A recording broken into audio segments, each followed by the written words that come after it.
So I am currently backing up to a trailer, and if you guys know what that means, it means that I'm buying something today that doesn't run, or at least won't move under its own power. Today I am going to pick up an 05 GMC half-ton that was listed on Marketplace a while back for $3,500. He texted me a while back, said that he'd take two. I went and took a look at it. I was like, hey, this is not worth $2,000. Let me know if it ends up going to the scrapyard. And he told me today that he would take $500 for the truck, and I can't turn it down. So let's go pick this thing up. This truck is running on my guess of 4 or 5 cylinders. It will barely run, start, idle. It really doesn't move. I'm hoping I can get it onto the trailer because I don't have a winch powerful enough to pull that thing up. The idea behind this is either going to be to make money or trade for a car that's cool. And I'm hoping that the 60,000 miles will buy us some leniency in the condition of the truck, because the rockers are beat, the bed is beat and has a hole in it. It's not a nice truck, and the only reason why I'm buying it is the price tag and the mileage.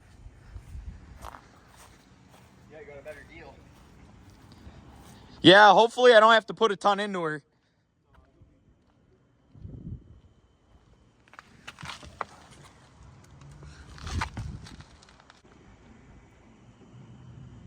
So we've got the truck home now, and it looks like it's leaking a lot of oil from the oil pressure sending unit, which is of course a pain to get to. It couldn't be something like the oil filter.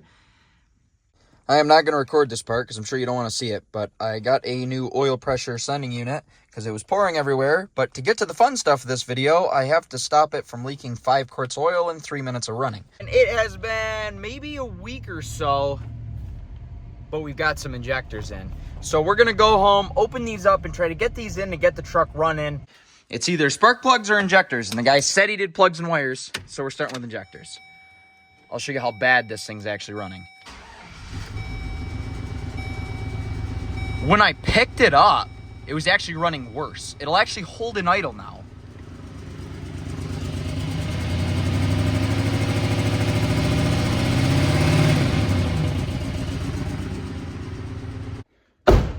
So let's get this thing torn apart. And then we can finally get on to the fun, enjoyable things in life, such as chopping off the exhaust, putting wheels on it, maybe some drop shackles, rust work. Maybe some goodies for the front end to de-grampify it.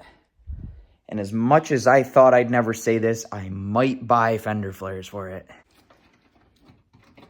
It's not good. So we're going to have to take this off, that off, this off, that off, all of the fuel line related accessories off. Quick little tip, if you guys want to do this for yourselves, don't forget to relieve the pressure out of your fuel system before taking everything off. I have a couple bolts here, clips on the injectors themselves to take off, and I'm probably going to disconnect the negative battery terminal just because. All right, quick update. I have pulled all the clips off of all the fuel injectors.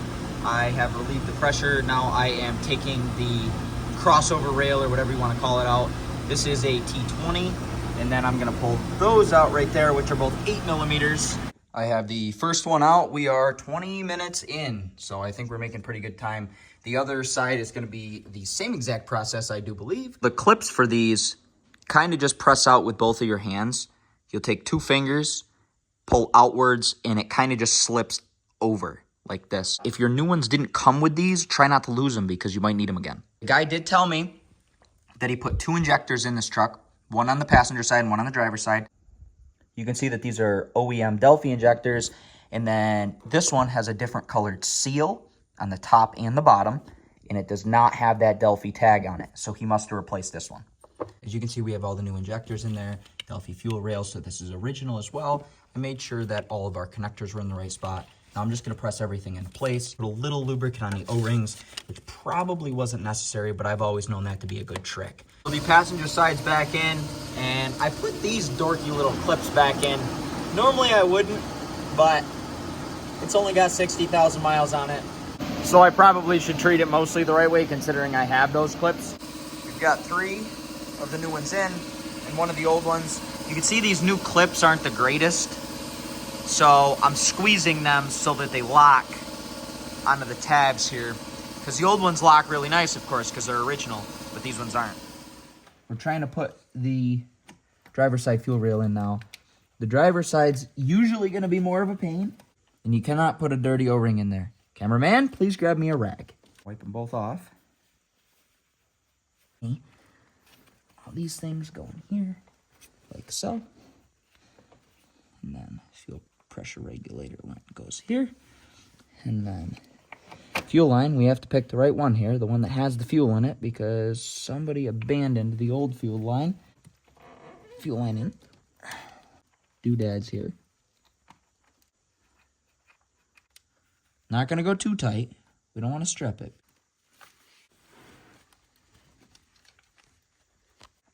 So now we're going to tighten this up. And then we have something that always makes or breaks the underside of a Vortec LS. I think this is considered an LR4 in this truck, actually.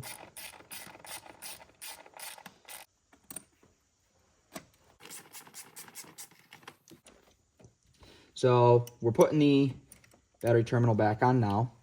We are going to bleed the gas system out. And pretty much what we're going to do when we bleed the gas system out is we're going to just use the little Schrader type valve that we relieved the pressure in the first time. All right. I don't want to jinx it, but it's all back together. I got a good feeling about this one. Normally, when I have a good feeling, it's wrong. But I actually have a good feeling about this truck. Like, it gives me barn find vibes because it... Oh, it sounds like an exhaust leak. But it's idling smooth. Whoa! Did we just fix a $500 truck with $40 injectors? Yes, we did. Oh, so you can see we got some snow, and it is currently 12 degrees outside. I've made the executive decision that I'm not going to go further in this video than just making the truck something that I could technically drive on the street, other than the exhaust, because O'Reilly's ordered my exhaust, which is a 42-inch section of straight pipe that I'm going to put on the thing, and it will not be here for another day. We're going to vacuum out the air system of the truck, like the HVAC system, pull the blower motor out of the truck. We'll clean that up, and then in the next video, we will go all the way in probably doing either the full interior or the full exterior, and whatever the following video is, we'll do the vice versa of that. Lots of mouse remnants in here. You can see all the little seeds and acorns and goodies. I've done my due diligence and cracked this pipe here, which is going to be the floor vent. Cracked it in the middle, pulled out all the acorns and all the seeds. Ooh, we've got some goodies. Looks like we've got a nice little camo bag here. And I'm going to put these free jumper cables in. Ooh. Ooh. I don't know what this is. Is this a stand-up backpack of sorts? Oh, it's a seat. No way! For free? Oh man, that makes me excited.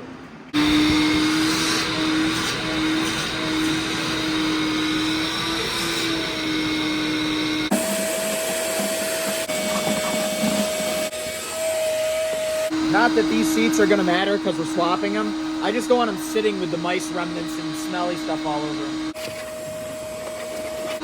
I'm probably gonna take an air compressor, shoot it with the air compressor. This vacuum's feeling a little weak today. I wonder if it stopped sucking because it got married.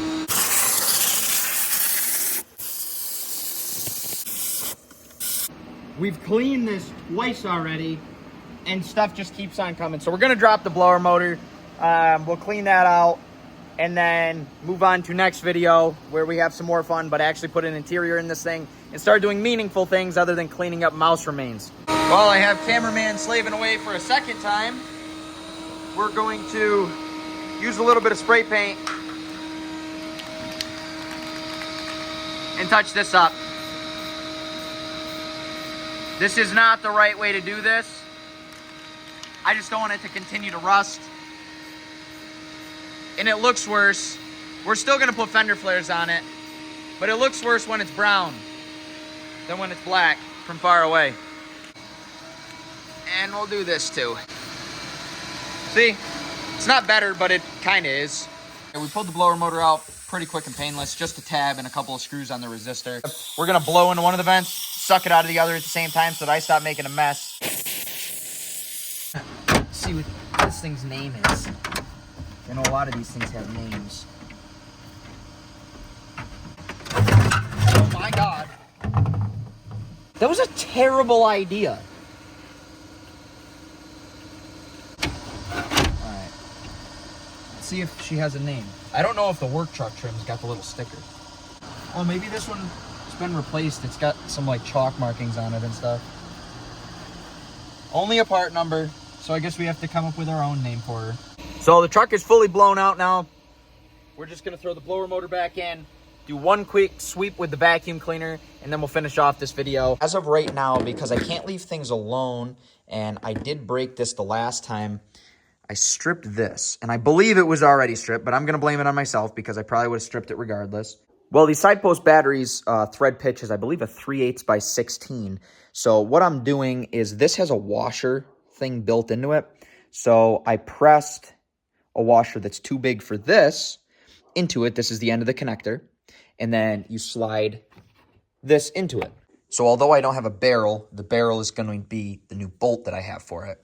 And we're just going to sandwich this and it'll be good and this won't break again. I will do the same to the positive side. I just won't show you because I show you this one as well. It is all set now. We vacuumed it out pretty good. I'm going to hit it one more time just to get whatever the remainder is. And I'm going to plug that hole with something next time when we do the seats and we do the new rug as well. You can see where I spray painted black. Kind of draws your eyes a little bit less than it would if it was brown. As well as up here. It's still very ugly, but it's less appealing to your eye to look at. Alrighty, y'all, so that is going to be it for this video. And I was hoping to be able to pack more in. Honestly, everything took way longer than I thought it was going to. So we're going to pack a lot more into the next video, and we're going to make this one a 3-part series so that we have a very jam-packed, fun type of build here that we're going to trade up for something cool. I appreciate you guys watching, and I appreciate every single one of you that subscribe because truly YouTube is my passion and I really do enjoy making these videos. I'll see you guys in the next video when we transform this truck from a $500 beater that belongs in the scrapyard to something that's going to be pretty cool.